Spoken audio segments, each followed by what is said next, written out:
एक समय की बात है, महेंद्रगढ़ में राजा सोमदेव राज करते थे। उनके राज्य में गजानन नाम का एक ज्ञानी पंडित भी रहता था। वह प्रतिदिन भोर होने पर पूजा अर्चना के बाद राजभवन जाता था। वहाँ राजा के मस्तक पर चंदन का तिलक लगाता और राजा की ग्रह दशा पर चर्चा भी करता था।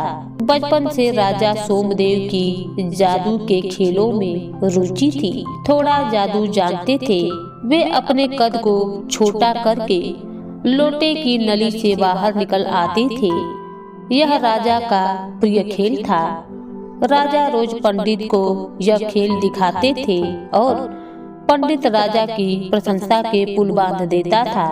महाराज, आप कमाल का जादू जानते हैं। इस तरह का जादू पूरी दुनिया में और कोई नहीं दिखा सकता है। राजा अपनी प्रशंसा सुनकर फूला नहीं समाता था और पंडित को रोज दक्षिणा में एक सोने की मुहरें दे देता था। एक दिन पंडित को हरदेव चौधरी के लड़के का लगन लेकर दूर के एक गांव में जाना था। अगले दिन सवेरे लौट पाना संभव नहीं था। वहां से दक्षिणा में अच्छी रकम मिलने वाली थी। पंडित राजा से मिलने वाली सोने की मुहरें भी नहीं छोड़ना चाहता था।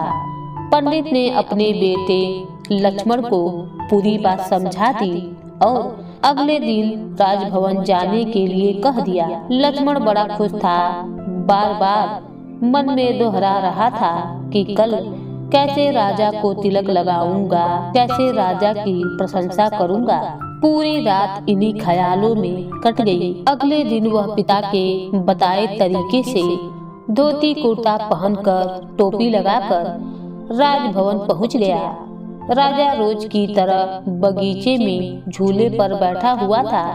लक्ष्मण को आते देखकर पूछा, क्यों गजानन पंडित नहीं आए? नहीं, पिताजी आज दूर गांव गए हुए हैं, इसलिए तिलक लगाने के लिए मुझे भेजा है। लक्ष्मण ने उत्तर दिया। राजा के मस्तक पर तिलक लगाया और लौटने लगा। राजा ने उसको टोका, अभी कहाँ जाते हो? ठहरो, तुम्हें अपने जादू का कमाल दिखाता हूँ। राजा ने हमेशा की ही तरह अपना कद छोटा किया और पास रखे पानी के लोटों में डुबकी लगाई, फिर नली से बाहर निकल आया। कहो छोटे पंडित, रह गए न दंग? कैसा लगा हमारा जादू का खेल? राजा ने गर्वपूर्वक कहा। लक्ष्मण को अपने पिता की बात याद नहीं रही। उसने राजा की प्रशंसा करने की अपेक्षा कहा, इसमें कौन सी बड़ी बात है? थोड़ा सीख लेने पर कोई भी कर सकता है। यह उत्तर सुनकर राजा आग बबूला हो गया और गुस्से से बोला, यह बड़ी बात नहीं है तो तुम ऐसा कुछ करके दिखलाओ जिससे सब तुम्हारे जादू का लोहा मान ले, नहीं तो तुम्हारे माता पिता सहित पूरे परिवार को कोल्हू में पिसवा दूंगा। राजा का क्रोध देख लक्ष्मण रोने लगा। वह बगैर दक्षिणा लिए ही घर लौट गया। उसके माता पिता ने जब पूरी बात सुनी तो वह रोते बिलखते राजा के पास अपने पुत्र की भूल के लिए क्षमा मांगने आए, लेकिन राजा पर उनकी विनती का कोई असर नहीं हुआ। राजा ने अपनी बात दोहरा दी। 6 महीने बाद सावन मास की पूर्णमासी के दिन तुम्हारा लड़का कोई अनोखा जादू दिखाएगा, नहीं तो पूरे परिवार को कोल्हू में पिसवा दिया जाएगा। लक्ष्मण के माता पिता रोते बिलखते घर लौट आए। उसने अपने दुखी माता पिता को ढनास बंधाया और बोला, आप दोनों धीरज रखिए, मैं जादू सीखूंगा और इस घमंडी राजा को 6 महीने के भीतर अनोखा जादू भी दिखाऊंगा। अगले दिन लक्ष्मण सवेरा होने से पहले ही जादू सीखने की चाह में घर से निकल पड़ा। रास्ते में वह एक पेड़ के नीचे रुका। पेड़ की छांव में बैठते ही उसको झपकी आ गई। नींद में उसने कुछ गिरने की आवाज सुनकर अपनी आंखें खोल ली। उसने देखा पेड़ से कुछ दूरी पर एक बुढ़िया खड़ी थी। इधर उधर से उड़कर सब्जियां उसके पास रखी हुई टोकरी में आ रही थी। कभी कद्दू, टमाटर, लौकी, भिंडी आदि टोकरी में आकर गिर रही थी। जब टोकरी भर गई तो बुढ़िया के छुए बिना ही उसके सिर के ऊपर कुछ ऊंचाई पर जाकर ठहर गई। बुढ़िया उसी तरह टोकरी को लिए वहां से चल पड़ी। लक्ष्मण ने अपनी आंखें मली, वह तुरंत हड़बड़ाकर उठा। उसने मुंह से निकला जादूगरनी और वह बुढ़िया के पीछे हो लिया। बुढ़िया थोड़ी दूर जाने के बाद हरे रंग की एक दीवार के पास रुकी। उसने दीवार को हाथ से ढकेला और भीतर घुस गई। लक्ष्मण भी उसके पीछे पीछे घुस गया। भीतर एक और दीवार थी। दीवार पर एक घेरा बना हुआ था। बुढ़िया ने घेरे पर हाथ रखा तो वे एक गुफा में पहुंच गई। बुढ़िया जरा सा रुकी तो टोकरी अपने आप जाकर जमीन पर टिक गई। अब बुढ़िया की नजर लक्ष्मण पर पड़ी। उसने कड़क कर पूछा, कौन हो तुम? यहाँ कैसे घुस आए? लक्ष्मण ने अपनी पूरी कहानी रोते हुए बुढ़िया को सुना दी। बुढ़िया का मन पिघल गया। उसने लक्ष्मण को अपने साथ रहने की अनुमति दे दी, लेकिन एक चेतावनी भी दी कि उसकी मर्जी के बगैर वह गुफा से बाहर नहीं जा सकता है। लक्ष्मण ने यह बात स्वीकार कर ली।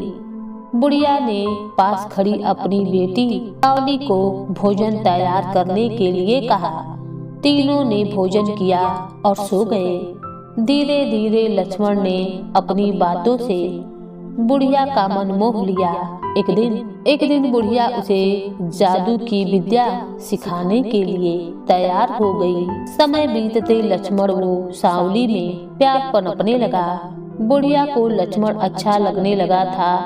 उसने कोई आपत्ति नहीं की। खुशी से उसने दोनों की शादी करवा दी। लक्ष्मण को अपने नगर से निकले 5 महीने बीत गए थे। अब वह जादू के खेल में पारंगत हो गया था। उसने अपना और सांवली का नट और नटिन का भेष बनाया और राजा के पास गया और राजा से कमाल का मरजीवनी का खेल दिखाने की इजाजत ले ली और समय पर खेल शुरू हो गया। लक्ष्मण और सांवली नट नटिन के भेष में मैदान में पहुंच आए। जनता के बीच घेरे में उन्होंने एक चक्कर लगाया। सबने तालियों से उसका स्वागत किया। नट बने लक्ष्मण ने सूत का एक गोला आकाश की तरफ उछाल दिया। आकाश और धरती के बीच धागे का एक पुल बन गया। आकाश में कोलाहल मच गया। उस शोर की भयंकर आवाजें धरती पर स्पष्ट सुनाई दे रही थी। नट ने राजा से पूछा, क्या मैं आकाश में जाकर दिखाऊं कि यहाँ युद्ध क्यों हो रहा है? राजा ने इजाजत दे दी और कहा, 2 घड़ी बाद लौट आना। यहाँ सब तुम्हारा मरजीवनी कमाल देखने के लिए बैठे हैं। जी महाराज, नट ने कहा, लेकिन मुझे अपनी पत्नी की चिंता है। वह यहाँ किसी को नहीं जानती है। तुम्हारी पत्नी की सुरक्षा का जिम्मा हमारा है, राजा ने कहा। राजा की आज्ञा ले नट लटके हुए धागे के सहारे आकाश में चढ़ने लगा। धीरे धीरे वह जमीन से दिखाई देना बंद हो गया। सभी नट के लौटने की प्रतीक्षा में खड़े थे। तभी आकाश से किसी के शरीर के कटे भाग नीचे गिरने लगे। सबने समझा युद्ध में किसी ने नट को मार दिया है। नटी विलाप करने लगी। लोगों ने उस कटे शरीर के टुकड़े को अर्थी पर रखा और अंतिम संस्कार के लिए शमशान ले गए। नटी भी अपने पति के साथ चिता पर लेट गई। दाह संस्कार के बाद जब सब लोग शमशान से लौटे तो देखा नट धागे को पकड़कर नीचे उतर रहा था। सबकी सांसें थम गई। राजा के तो होश ही उड़ गए। तुम जीवित हो? राजा के मुंह से निकल पड़ा। मुझे क्या होना था, मैं तो युद्ध देखने गया था। नट बोला, तुम्हारा कटा शरीर नीचे गिरा था, जिसका दाह संस्कार हम अभी करके आ रहे हैं। तुम्हारी पत्नी भी अपने पति धर्म को पूरा करने के लिए चिता में भस्म हो गई। राजा के एक सेवक ने बताया, क्या कहा? मैं नहीं मरा तो मेरी पत्नी सती कैसे हो सकती है? लगता है राजा का मन मेरी पत्नी पर आ गया है। नट ने क्रोध पूर्वक कहा। नट की बातों से सभी हैरान परेशान थे। किसी के पास कोई उत्तर नहीं था। राजा नट के आगे हाथ जोड़ रहा था। मुझे माफ कर दो, मैं तुम्हारी पत्नी की रक्षा नहीं कर सका। राजा की बात सुनकर नट जोर से हंसने लगा और बोला, राजन, मेरी पत्नी तुम्हारे शयन कक्ष में कैद है, जाकर देख लो। ऐसा नहीं हो सकता। हमने अपनी आंखों से उसे आग की लपटों में समाते देखा है। वहां उपस्थित सभी लोग एक साथ बोल उठे, चलो चलकर आप सब अपनी आंखों से देख लो। नट के कहने पर सब राजा के शयन कक्ष की ओर चल दिए। नटी राजा के बिस्तर पर रस्सियों से बंधी पड़ी थी। राजा नटी को वहां पाकर घबरा गया और बोला, लेकिन मुझे नहीं मालूम तुम्हारी पत्नी यहाँ कैसे आ गई। घबराइए नहीं महाराज, यही तो मरजीवनी विद्या का जादू था।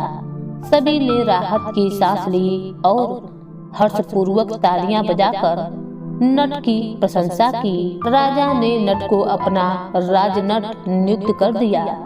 उसे बहुत सा इनाम भी दे दिया। फिर पूछा, बोलो और क्या चाहिए? तुम्हारे खेल से हम बहुत प्रसन्न हैं। नट ने अपने नकली बाल और दाढ़ी मूछें हटाई, चेहरे पर लगा रंग पोंछा और कहा, राजन, मैं गजानन पंडित का बेटा लक्ष्मण हूँ। मैंने 6 माह में आपकी विशेष जादू सिखाने की शर्त पूरी कर दी है। अब आप मेरे माता पिता को क्षमा कर दें। राजा की आंखें छलछला गई। उन्होंने लक्ष्मण को गले से लगाया और कहा, तुम्हारे माता पिता धन्य हैं, जिन्हें तुम जैसा पुत्र मिला है। आज से तुम राजनट और तुम्हारे पिता राज पंडित हुए। अब लक्ष्मण अपने माता पिता व पत्नी के साथ सुखपूर्वक रहने लगा।